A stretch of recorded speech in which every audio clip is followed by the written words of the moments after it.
This video is about comparing and ordering decimals, as in determining whether a decimal is greater than, less than, or equal to another decimal. Let's go back to when we were looking at the video about understanding decimals, and I said that this was one whole. This square represented one whole, and in this particular square, 3/10 of the square are shaded, or 3 full columns. And so that's 3/10.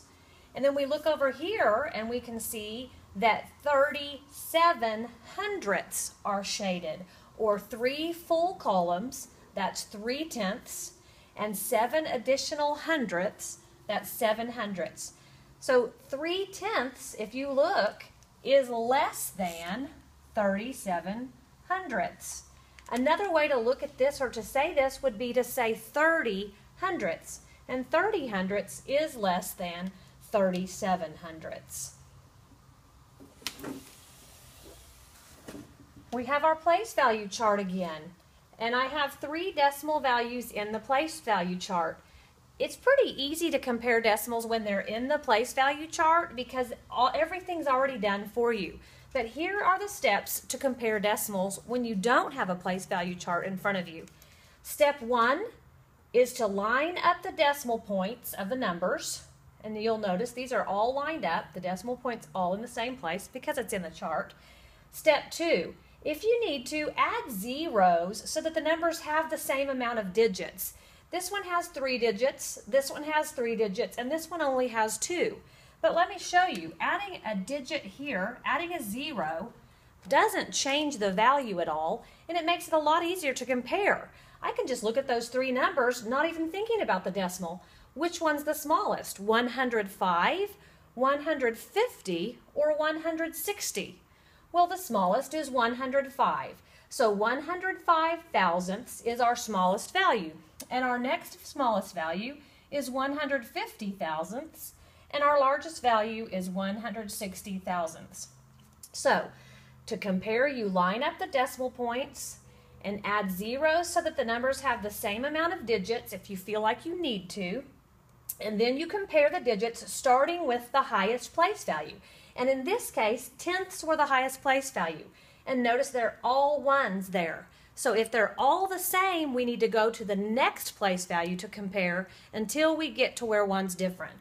So we go to the hundredths place.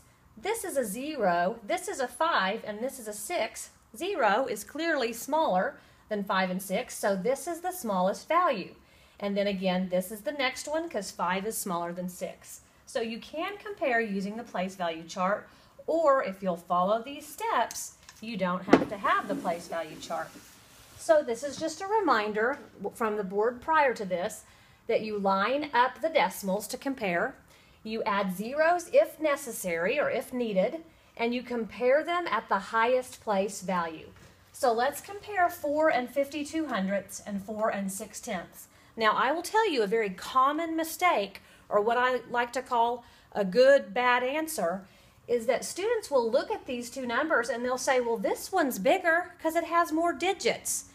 That has nothing to do with it. This one is not bigger because if I want to compare these, I'm going to line them up so that they have the decimal in the same spot. So I just moved this one over here and I lined them up. Now, this one has 3 digits, this one has 2. But remember, adding a 0 right here does not change the value of this. And then I compare from the highest place value. In the ones place, they're both 4s, so I can't decide what's the biggest number here until I move on to the tenths place. This one's 5 and this one's 6.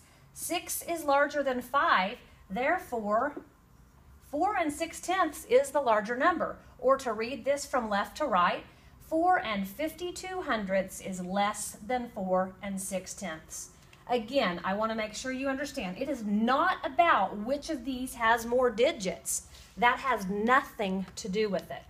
So let's compare some of these. I have 7/10 and I have 70 hundredths. I just said that zeros added to the right here don't change the value. So honestly, if I covered that up, this is comparing 7/10 to 7/10. And those they're equal. But if you're a skeptic, I'll rewrite this one. I'll line it up above this one, and I'll compare. I lined up the decimals. I can add zeros if needed so they have the same number of digits. And now do you see that those are the exact same value? So those two are equal. Let's look at the next one. I have 26 and 3/10 and 26 and 3/100. Again, I'm going to line these up, so I'm going to rewrite this one over here, 26 and 3/10. If you're more comfortable adding a zero here so that they have the same number of digits, do it. And then I compare highest place value on down. In the tens place, there are both 2's. In the ones place, they're both 6's. And we get to the tenths place, and this is 0, this is 3. 3 is greater than 0, so 26.3, or 26 and 3/10, is the greater value. Remember, the greater that munches, the bigger number. If that helps you remember. I know some of you forget, but it's also how we read from left to right. And then finally, I have 11 and 10 and 999 thousandths. I'm going to rewrite this one over here by 11. Uh-oh, but I'm a little bit concerned. There's not a decimal in the number 11. Well, this is something you need to know. The decimal in a whole number is at the far right.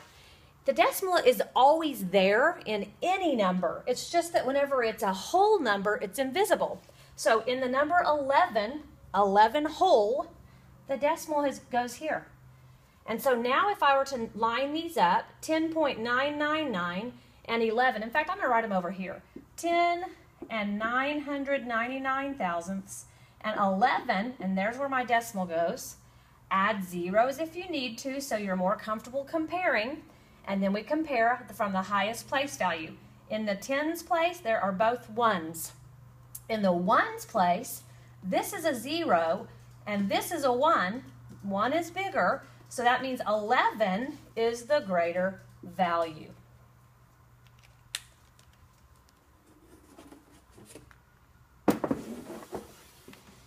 Okay, to order decimals, you basically just compare the digits starting with the highest place value, just like I discussed, and you add zeros if you need to. So now I've got to put these in order, and let's just say I want you to order them from least to greatest. Always be careful to read what is being asked, because sometimes you might be asked to order them from least to greatest, and sometimes you might be asked to order them from greatest to least. So it's super important to read the question and answer what they're asking. So I'm going to rewrite these three values, and I'm going to line them up under here. So I have 8/10, and then I'm going to rewrite this one, which is 84 thousandths. And then I'm going to rewrite this one, 48 hundredths. I'm going to rewrite this one, 84 hundredths. And so I don't get confused, I'm going to erase those now. So now I have all of these lined up, but I'm a little bit uncomfortable because they don't all have the same number of digits. This one has 3 digits to the right of the decimal, so I'm going to make all of these have 3 digits to the right of the decimal. And then look at how easy that is to compare. We have 800 thousandths, 84 thousandths, 480 thousandths, and 840 thousandths. And if I just look at those numbers, what's the smallest one? 84 is the smallest one. So this is the least. And then the next smallest one is 480. So this was the next. And again, remember they didn't have a 0 when we first saw the problem. Then after 480 comes 800. And again, we didn't have the zeros then. But that 8/10 is the same thing as 800 thousandths. And finally, the one that was the greatest value is 840 thousandths. And actually it said, I believe, 84 hundredths when we began. So again, always read what is being asked of you. Compare the digits just like you did whenever you ordered, or compare the digits in order to order them. Let me say that, clear that up. Okay, so here's a couple more to practice. Order from least to greatest. Notice it says least to greatest. So we want to make sure that we're going to go from smallest to largest. Again, I want to write my numbers so that I line up the decimals. I'm just going to rewrite all of them. 11 and 98 hundredths.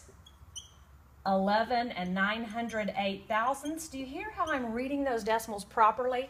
That's real important. 12. Okay, now what did I say about 12? That's a whole number. And there's always a decimal, even when you can't see it. The decimal in a whole number is invisible, and it comes at the far right. So I write 12 like this.